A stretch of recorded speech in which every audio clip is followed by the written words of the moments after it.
In a dazzling gala, a black woman, a visionary community leader, faces her ex-husband's elite family, their contempt a sharp blade.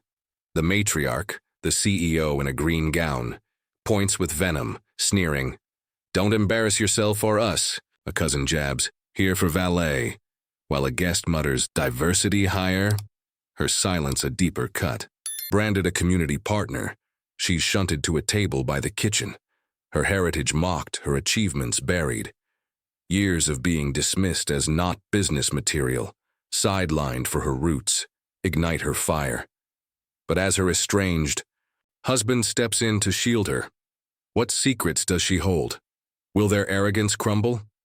Join us to uncover a twist that redefines power. Subscribe for more gripping tales and comment. Where are you watching from? Can she turn scorn into triumph? Stay tuned to witness an underdog's legacy reborn. The South Grove apartment exhaled a quiet hum, its cracked walls soaking in the amber glow of a single lamp. Sandra Garcia sat at her kitchen counter, the chipped formica cool beneath her elbows, her phone pulsing with a notification that broke the evening's stillness. An email from Lena, a former colleague at Whitmore & Cottu, flickered on the screen. "Figured you'd want to see this." Attached was a scanned invitation, its digital sheen mocking the tactile elegance of cream paper and gold-embossed script. The 30th anniversary gala of Whitmore & Cottu, the real estate empire of her ex-husband's family, gleamed in ornate font. Sandra's breath caught as she scanned the guest list. Her name, Sandra Garcia, was nowhere to be found. She leaned back, the chair creaking under her weight, and let the omission sink in. The Whitmores had erased her, a deliberate snub as sharp as a blade. Recently separated from Connor Whitmore, Sandra was no longer their reluctant daughter-in-law, a tolerated anomaly in their polished world. The gala, set in a downtown ballroom dripping with opulence, was a stage for their legacy, and she was not invited to applaud. Her fingers traced the phone's edge, the hurt morphing into something fiercer, a spark of defiance that warmed her chest. Memories clawed their way to the surface, unbidden but vivid. 4 years ago, Sandra had stood in the Whitmore estate's mahogany-paneled study, her voice steady as she pitched a community revitalization project to Eleanor Whitmore, her mother-in-law. South Grove, her childhood home, deserved more than crumbling tenements and pitying headlines. She proposed affordable housing, job programs, a cultural hub, ideas born from years of watching her neighbors dream beyond their means. Eleanor's smile had been a practiced crescent, her eyes cold. "Charming, dear," she'd said, her tone slicing through Sandra's enthusiasm. "But this is real business, not a charity drive." The dismissal landed like a stone, heavy and final. Later. That evening, Sandra had lingered by the study door, unnoticed as Eleanor's voice carried to Connor. "She's got a good heart," Eleanor murmured, her words laced with condescension. "But not the pedigree. Whitmore & Co. needs more than good intentions." Connor's silence, his failure to defend her, had stung worse than Eleanor's words. Sandra's jaw tightened at the memory, her reflection in the apartment's lone window sharpening. The Whitmores hadn't just doubted her. They deemed her unworthy, a decorative accessory to their heir, not a player in their game. Now, staring at the invitation, Sandra felt the weight of that judgment anew. The gala was a celebration of their empire, built on land deals and polished handshakes, while South Grove languished in their shadow. Her exclusion wasn't just personal, it was a declaration that she didn't belong in their world of crystal chandeliers and power brokered over champagne. Yet the irony curled her lips into a faint smile. On her desk, half hidden by a stack of bills, lay a blueprint, its lines tracing a vision the Whitmores couldn't fathom. Garcia Roots Collective, her secret triumph, was rising from the very streets they overlooked. Sandra stood pacing the small apartment, her bare feet whispering against the worn linoleum. The blueprint wasn't just a plan, it was her rebellion, a testament to what she'd built while the Whitmores dismissed her as charming but unrefined. She'd poured her savings, her nights, her soul into that project, and it was thriving. Unknown to them, a silent giant in their blind spot. The Gala's snub was their latest mistake, a spark igniting her resolve. "You built walls," she murmured, her voice low but steady, "and I built something you'll never forget." She returned to the counter, her gaze lingering on the invitation's digital glow. Lena's email was a quiet act of loyalty, a reminder that not everyone at Whitmore & Co. shared Eleanor's disdain. Sandra's fingers hovered over the reply button, a plan forming like a storm on the horizon. She wouldn't beg for a seat at their table. She'd make them see the empire she'd forged without their approval. The blueprint's edges peaked. Out, a promise of revelation. The Whitmores thought they'd written her out of their story, but Sandra Garcia was no footnote. She was the architect of a legacy they'd soon beg to claim, and the Gala would be her stage. The scent of rain-soaked asphalt lingered in Sandra Garcia's memory, a tether to South Grove's narrow alleys where she'd grown up. As a girl, she'd navigated those streets with a stubborn pride, her sneakers slapping puddles while neighbors' voices, warm, weary, called out from stoops. Her mother stitched clothes late into the night, teaching Sandra that dignity wasn't bought, but earned. Yet the world beyond South Grove saw only lack. Teachers' pitying glances, shopkeepers' wary eyes. "You're from there," a classmate once sneered, as if the neighborhood's grit stained her skin. Sandra learned to carry herself taller, her chin a quiet defiance against their judgments. Years later, at a university seminar on social impact, she met Connor Whitmore. His easy smile and earnest questions about urban equity disarmed her. Over coffee, then long walks, their worlds collided, hers forged in struggle, his cushioned by privilege. Love bloomed swiftly, recklessly. At 22, Sandra stood in a simple white dress, vowing forever to Connor under a canopy of roses. But the Whitmore family's welcome was a veneer, thin as frost. At their sprawling estate, relatives' compliments carried barbs. "So ambitious," an aunt murmured, eyeing Sandra's braided hair, "like the kids we sponsor through outreach." Their smiles never reached their eyes, their words carving her into an outsider. Dinner parties became battlegrounds. Sandra, vibrant and quick-witted, offered ideas for community-focused projects, ways to weave profit with purpose. The Whitmores listened with polite nods, then changed the subject. "She's passionate," Connor's uncle once said, as if it were a flaw. Behind closed doors, their whispers were sharper, laced with assumptions about her heritage, her unpolished roots. Sandra overheard a cousin at a gala, wineglass in hand. "She's not exactly boardroom material, is she?" The room's laughter sliced deeper than the words. Connor, caught in his family's orbit, offered weak defenses, his silence louder than their scorn. The fracture came one winter evening, 2 years into their marriage. Sandra had pitched a plan to revitalize South Grove, her voice alive with possibility. The Whitmores dismissed it as charity, not strategy. Later in their apartment, she pressed Connor to back her. "They think I'm not enough," she said, her eyes searching his. He hesitated, then echoed his mother. "Maybe it's not the right fit for the company." The words landed like a betrayal, cracking the foundation of their vows. Sandra left that spring, her suitcase light but her heart heavy. Alone, she vowed to build what they'd rejected. In a rented room above a South Grove bodega, Sandra Garcia found her purpose. The Whitmores' dismissal had lit a fire, and she fed it with sleepless nights, sketching plans for a community hub. She called it Garcia Roots Collective, a name that honored her mother's resilience and her neighborhood's pulse. To shield it from the Whitmores' reach, she buried her identity behind a trust, working in shadows. Every rejection, every sidelong glance, every "not our kind" became fuel. She studied urban planning, networked with activists, and saved every penny. The collective would be more than a building. It would be a declaration that South Grove belonged to its people, not to developers' blueprints. Sandra stood at her window, the neon glow of a corner store flickering below. The memory of Connor's hesitation stung, but it no longer defined her. The Whitmores had seen a girl who didn't fit their mold, but they hadn't seen her strength. She thought of the seminar where she'd met Connor, her voice bold as she'd spoken of justice. That girl was still inside her, now tempered by loss and sharpened by purpose. The collective was her answer to their disdain, a legacy they couldn't erase.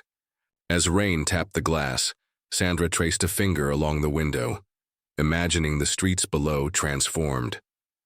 They'd tried to box her in, but she was building a world where no one could tell her she didn't belong.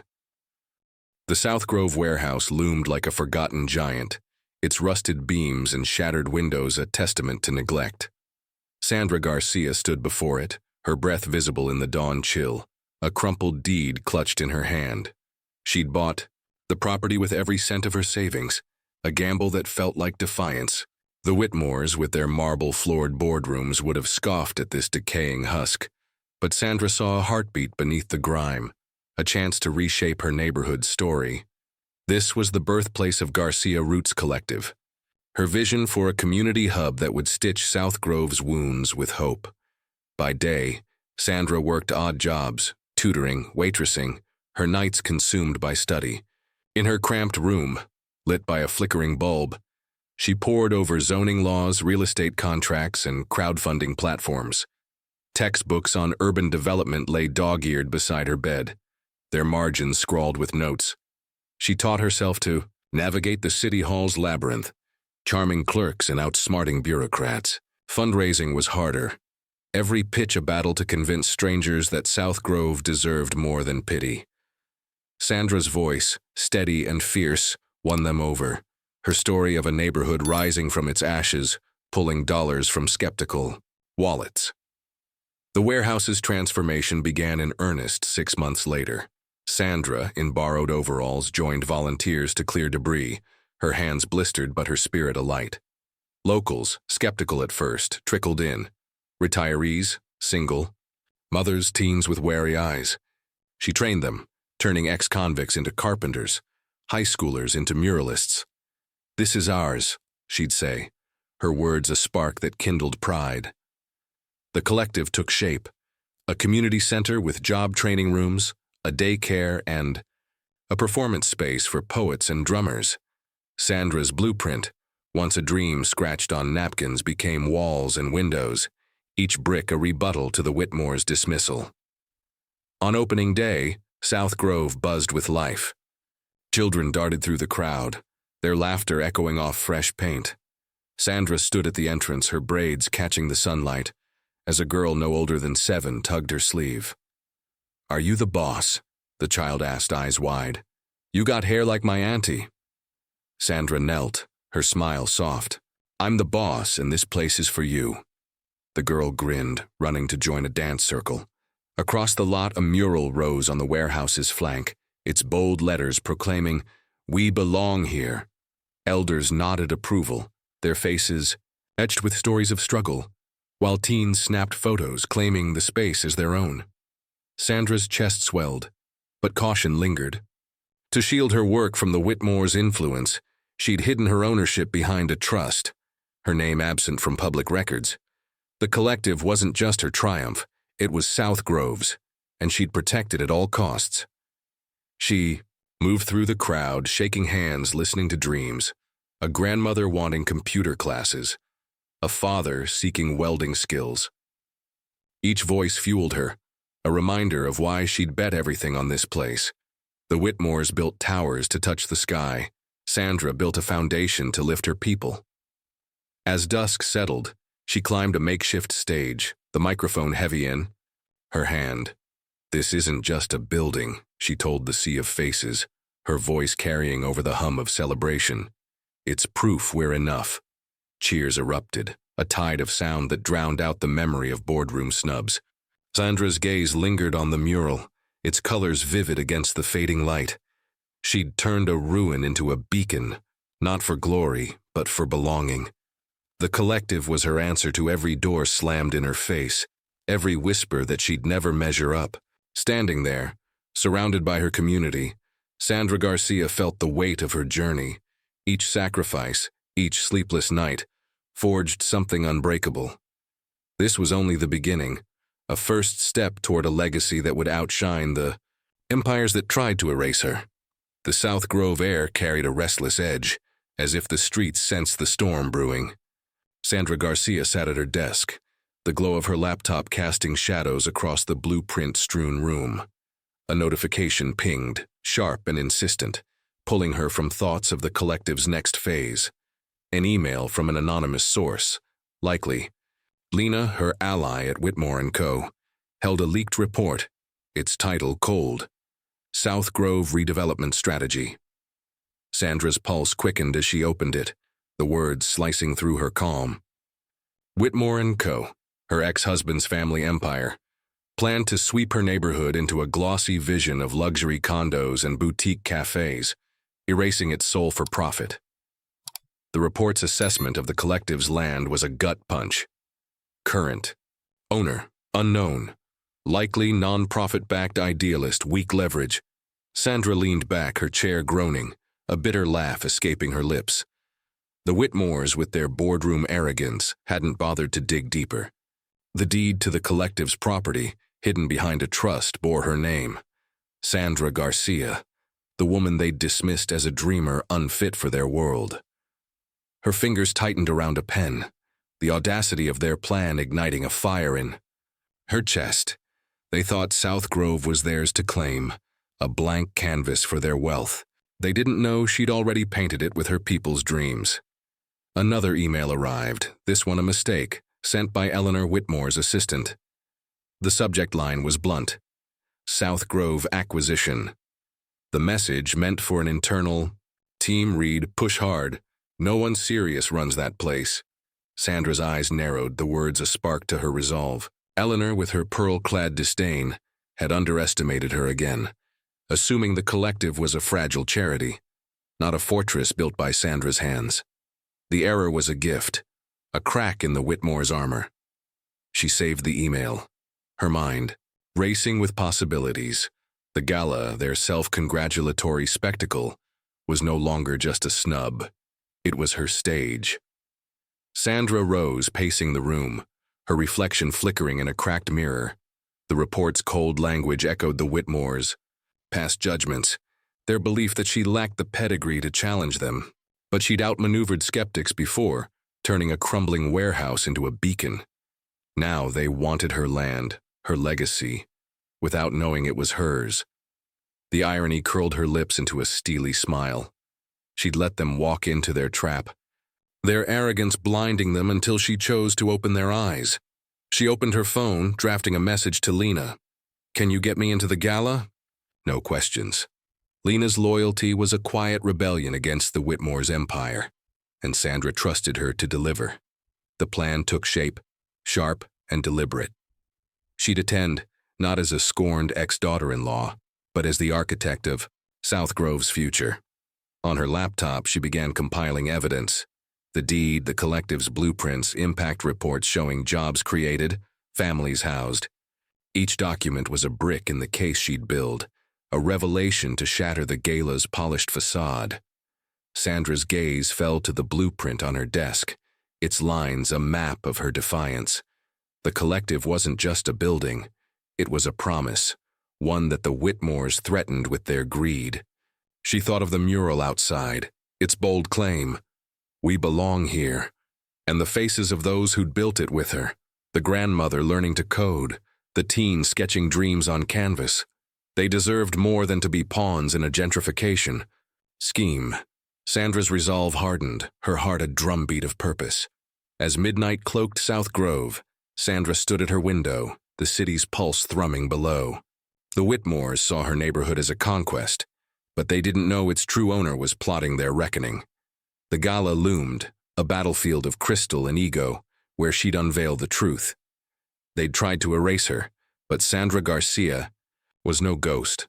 She was the keeper of South Grove's soul, and soon they'd learn the cost of underestimating her. The Grand Meridian's ballroom shimmered under a constellation of chandeliers, their prisms dancing across marble floors polished. To a mirror sheen, Sandra Garcia stepped through the gilded archway, her navy dress hugging her frame like a quiet vow, its tailored lines a shield against the scrutiny of Whitmore & Co.'s elite. Her leather portfolio, heavy with proof of her ownership, rested. In her hand, a silent promise of the reckoning to come. Lena's covert work had slipped her into the gala uninvited, and the air thickened with whispers as Sandra moved forward, her presence an anomaly in this sea of silk gowns and tailored suits. Her pulse thrummed, steady and fierce, her years of being dismissed by the Whitmores now fuel for her purpose. Eleanor Whitmore, resplendent in emerald silk, glided toward her, her smile a practiced mask, sharp at the edges. "Sandra, dear," she purred, her voice a velvet blade. "Consulting these days, I presume." The question framed Sandra's separation from Connor as a descent, a fall from the family's grace. Before Sandra could reply, a cousin, Philip, his tuxedo gleaming, leaned in with a smirk that cut like glass. "What, here to park cars?" His laugh, loud and performative, drew snickers from nearby guests, their eyes glinting with amusement. Sandra's fingers tightened on her portfolio, her jaw set, but she held her ground, her gaze a quiet defiance. The sting of their mockery was familiar. A wound reopened. A silver-haired shareholder, his cufflinks catching the light, turned to Eleanor with a conspiratorial chuckle. "She the diversity hire?" he asked, his voice carrying across the table. Eleanor's silence, her lips pursed in a non-committal smile, was a betrayal louder than words. The jibe landed like a stone, each syllable a reminder of the Whitmores' skill at reducing Sandra to a caricature. Her heritage, her roots, her ambition all fodder for their disdain. She stood taller, her breath steady, but the weight of their judgment pressed against her chest. Connor Whitmore, standing among a cluster of executives, caught her eye. His tie was perfectly knotted, his posture polished, but his face betrayed a flicker of unease.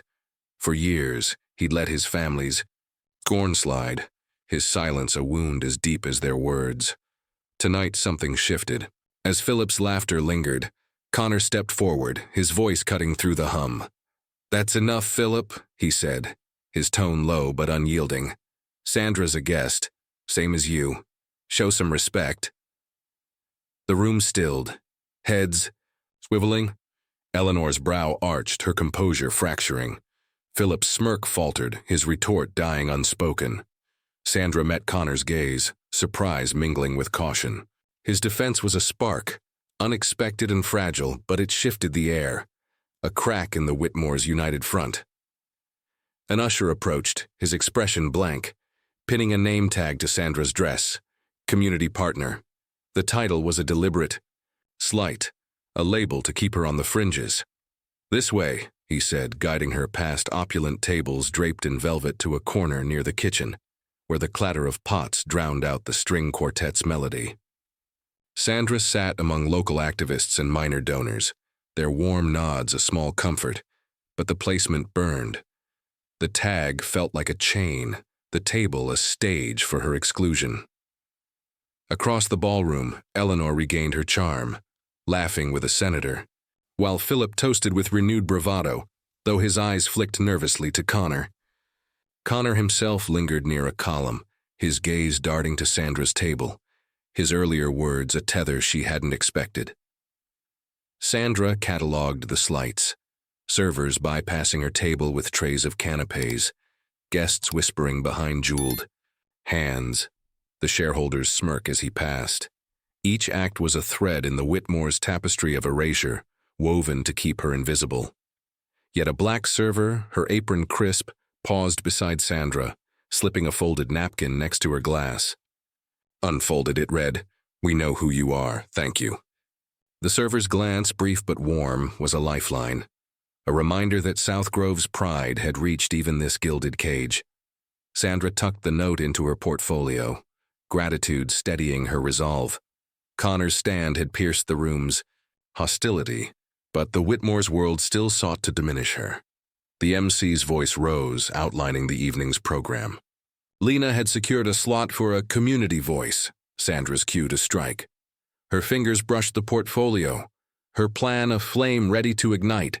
The Whitmores thought they'd relegated her to the margins, but Connor's defense had weakened. Their armor, every jab, every diversity hire, every seat by the kitchen was a spark, stoking her fire. She thought of South Grove's mural, its bold claim, and the server's note. Connor had lent his voice, but the stage was hers. As the quartet played, Sandra Garcia sat in the shadows, her calm a facade for the truth she'd soon unleash. The Grand Meridian's ballroom fell silent as the MC announced a community representative. Sandra Garcia ascended the stage, her navy dress catching the chandelier's glow, her leather portfolio a quiet arsenal. The crowd's eyes tracked her, some skeptical, others intrigued, unaware of the revelation she bore. Connor Whitmore, near the stage, watched with a mix of pride and tension, his earlier defense at the gala's opening still resonating. Eleanor, her emerald gown a stark contrast to her pallor, sat rigid, her unease palpable.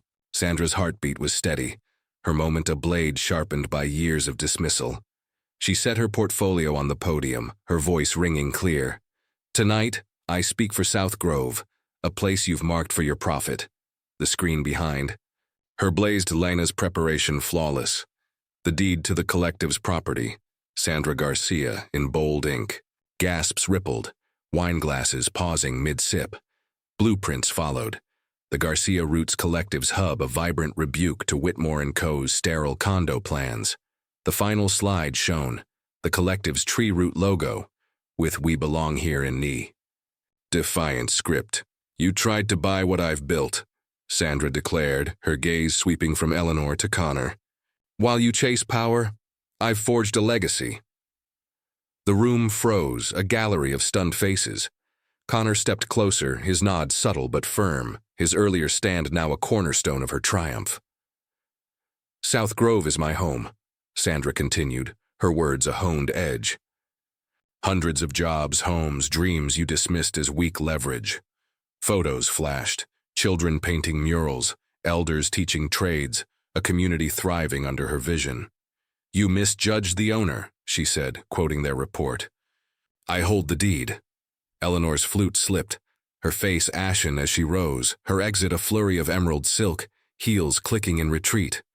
The crowd's murmur swelled, phones glowing as guests recorded. Connor's voice cut through, loud enough for nearby tables.